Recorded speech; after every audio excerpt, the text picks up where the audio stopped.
There's a kind of pain that doesn't scream, it doesn't bleed, it doesn't break your bones, but it breaks something deeper, your sense of safety in people. One day, someone you trusted became someone you no longer recognized, and suddenly, you're walking around with a smile that doesn't quite reach your eyes, pretending you're okay while carrying emotional wreckage no one can see. Let me whisper to you something no one ever dared to say.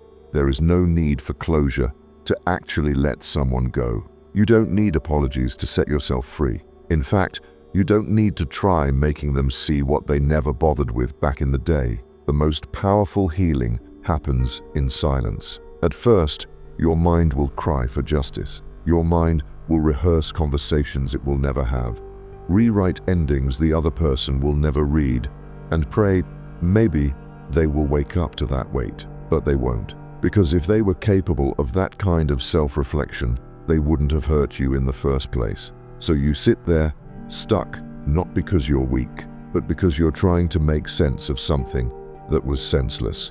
And here's the turning point. You won't find peace in why they hurt you. You'll find peace in what you do next. Real healing doesn't always look like growth. Sometimes it looks like pulling back, staying quiet, choosing not to react, because not every fight is worth your spirit. Not every battle needs a warrior. You don't need to prove anything anymore. When someone dismisses your worth, you don't stand taller by yelling louder. You stand taller by disappearing from their chaos entirely. Here's the truth.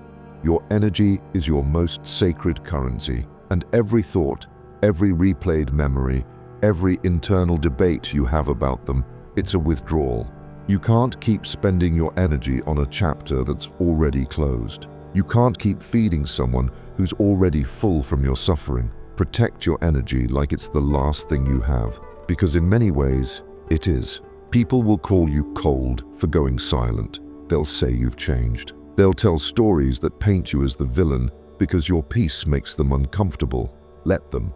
Let them misunderstand you. Let them think they won. Because your healing isn't a performance. It's a private vow to yourself. Where you failed to enforce boundaries. Every act of ghosting showed you who was never meant to stay. Every manipulation became a mirror to show you what part of that manipulation you still sought validation for from chaos. And now, you're not the same. Not harder, not colder, just wiser. You don't chase closure. You are the closure. You don't demand apologies. You remove access. You don't fight to be seen anymore. You see yourself, and that's enough. So, no, this isn't about revenge. It's not about teaching them a lesson. It's about no longer needing them to learn one. The greatest revenge is not in your comeback.